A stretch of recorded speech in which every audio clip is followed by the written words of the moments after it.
పుదుచ్చేరి యానంలో అయితే ప్రస్తుతం ఎన్నికల ప్రక్రియ అయితే పోలింగ్ ప్రశాంతంగా జరుగుతుంది. ప్రస్తుతం ఈ యొక్క పోలింగ్ కేంద్రాలను కూడా అలాగే అభ్యర్థి ఎన్ఆర్ కాంగ్రెస్ పార్టీ అభ్యర్థి మల్లాడి కృష్ణారావు గారు అయితే ఇప్పుడైతే పరిశీలిస్తున్నటువంటి పరిస్థితి ఉంది. సో చెప్పండి, ఎలా ఉన్నాయి ఏర్పాట్లు, ఎలా కొనసాగుతున్నాయి? పోలింగ్లో 42 కేంద్రాలు ఉన్నాయి, ఎన్ని సమస్యాత్మకంగా ఉన్నాయి, ఎలా జరుగుతుంది?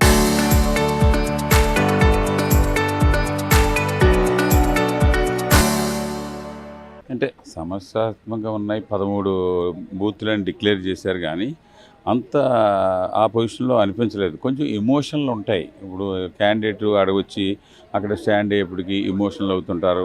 అలాగే మేము అక్కడికి వెళ్ళి అవతల ఏరియాకి వెళ్తే అక్కడ ఉన్న వాళ్ళు ఎమోషనల్ అవ్వడమే తప్ప అంత అనిపించలేదు నాకు. ఇప్పుడప్పుడే మీకు 11 o'clockకే అబౌవ్ 30% ఓవరాల్గా 30% దాటాయి. కొన్ని బూత్లు అయితే 55 దాటేసాయి. ఈ బూత్ కూడా అప్పుడే 55కి వచ్చేసింది. ఓటర్స్ క్లారిటీగా ఉన్నారు. నేను వెళ్ళినప్పుడే తెలిసిపోతూ ఉంది. మంచి మెజార్టీతో ఇక్కడ యానం సీటు ఎన్ఆర్ పార్టీ గెలుస్తుంది. అలాగే పాండిచేరి నుంచి కూడా నాకు అందుతున్నది అక్కడ కూడా చాలా క్లారిటీగా ఉంది. సెంట్రల్ గవర్నమెంట్ సపోర్ట్ ఉన్న ఎన్డీఏ ప్రభుత్వం మనకి ఎవరైనా ఏ మతస్థులైనా కానీ మన ఊరికి నిధులు ఇచ్చే ప్రభుత్వం కావాలి, సెంట్రల్ నుంచి మన సహాయం లేకపోతే ఈ యూటీ నిలబడదన్నది ఆ మైండ్ తోటి వెళ్తున్నారు. లాస్ట్ 5 yearsలో చాలా ముందుకి 5 yearsకి లాస్ట్ 5 years చూస్తే ట్రిపుల్ ఆఫ్ అమౌంట్. అప్పుడు 3,200 కోట్లు ఇస్తే 8,100 కోట్లు ఇచ్చారు. ఇప్పుడు మళ్ళీ అడ్వాన్స్గా మన ప్రైమ్ మినిస్టర్ గారు 2,800 కోట్ల రూపాయలు ఐటీ పార్క్ అని, స్మార్ట్ సిటీ అని, అండర్ గ్రౌండ్ డ్రైనేజ్ సిస్టమ్ అని, ఇలాంటివన్నీ పాండిచేరికి యానానికి ఇవన్నీ చేసినప్పుడు వేలాది కోట్ల రూపాయలు ప్రజలు ఓటుకి నా కులానికి వేసుకోవాలని అమతస్తుడని కాకుండా ఊరికి రాబోయే రోజుల్లో 5 సంవత్సరాల్లో ఏ ప్రభుత్వం ఏం చేస్తుంది అన్నది ఒక ఎజెండాని వీరైతే చేయగలరు అన్న దాని మీదే అటు రంగస్వామి చేయగలరు, ఇక్కడ మల్లాడి కృష్ణారావు చేయగలరు అన్నది ప్రజల్లో క్లియర్గా కనపడుతుంది.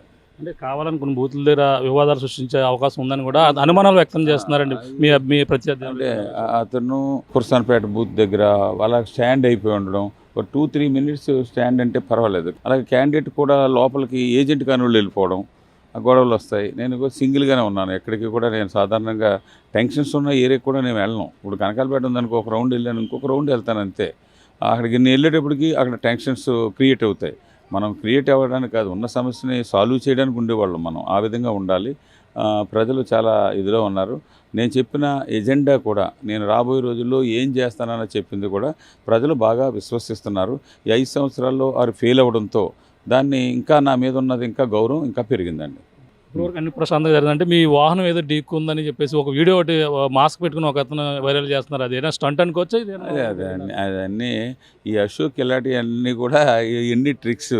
నేను మన బాలయోగి వారధి 4 జంక్షన్లో కారు నేను స్లోగా ఉంటే అవతల వాడు హెల్మెట్ పెట్టుకుని ఉన్నాడు, సరిగా కనపడలేదు. ఆ బ్రేక్ వేయకుండా డైరెక్ట్గా వచ్చేసి మా కారు కొడితే మా కారు దెబ్బతలేదు.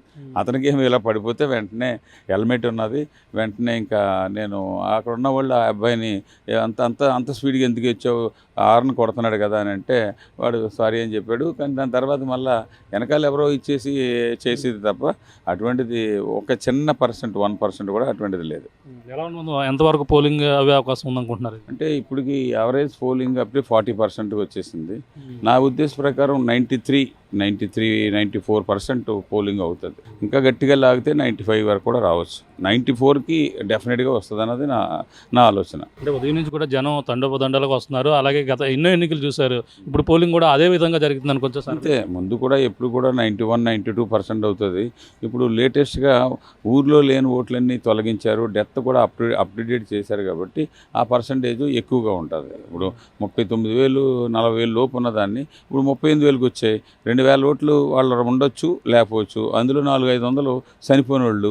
ఆ ఓట్లు ఉంటే శాతం తగ్గినట్టుగా కనపడుతుంది. కానీ అప్ టు డేట్ ఉంది కాబట్టి డెఫినెట్గా 94-95%కి వచ్చే అవకాశాలు ఉన్నాయి. ఈ అవకాశాల్లో నాకైతే ఇంకొక 1 o'clock అయ్యేప్పటికి నా విజయానికి సరిపడా ఓట్లు వచ్చేస్తాయి.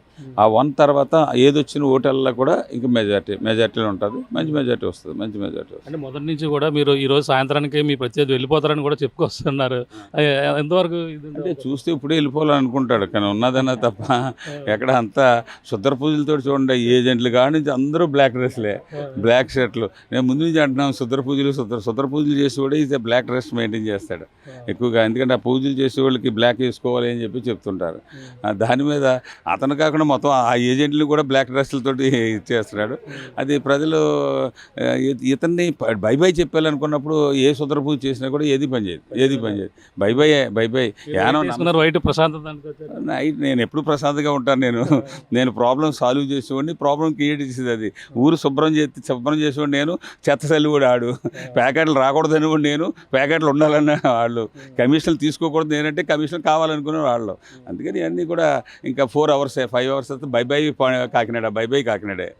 ఇది పరిస్థితి. ఆయన ధీమా వ్యక్తం చేస్తున్నారు. ప్రస్తుతం ప్రతి పోలింగ్ కేంద్రాన్ని కూడా ఆయన అయితే పరిశీలించి వెళ్తున్నటువంటి పరిస్థితి ఉంది. అలాగే ఇక్కడ పోలింగ్ కేంద్రాల వద్ద ప్రతి ఒక్కరు కూడా ఆయన ఎలా జరుగుతుంది అనేది కూడా తెలుసుకునే ప్రయత్నం అయితే చేస్తున్నటువంటి పరిస్థితి ఉంది. అభ్యర్థులు ఆమె ఎమోషనల్గా కూడా ఆయన్ని గెలిపించేందుకు మేమంతా కూడా సిద్ధంగా ఉన్నానని కూడా చెప్పుకొస్తున్నారు. కానీ ఈ విధంగా అంటే ఎన్నికల కేంద్రాల వద్ద అయితే మామూలుగా ఆయన ఎలా జరుగుతుంది అనేది కూడా పరిశీలించుకెళ్తే వచ్చినటువంటి పరిస్థితి ఉంది. ఏదేమైనా ప్రజలందరూ కూడా నాకే మద్దతు తెలుపుతారని కూడా చెప్పుకొస్తున్నారు. కొన్ని స్టంట్లు అంటే ప్రధానంగా జరుగుతున్నాయి, అవన్నీ కూడా ఎవరు నమ్మే పరిస్థితులు లేరు. హలో అని వచ్చి తమ ప్రత్యర్థి హలో హేనామ్ అని వచ్చి ఇప్పుడంతా కూడా వెళ్ళిపోవడానికి సిద్ధంగా ఉండాలంటూ కూడా ఆయన అయితే చటార్లు వేస్తున్నారు. అంటే బ్లాక్ డ్రెస్ ఏదైతే గొల్లపల్లి అశోక్ వేసుకున్నటువంటి బ్లాక్ డ్రెస్పై ఆయన అయితే పలు విమర్శలు అయితే గుప్పిస్తున్నారు.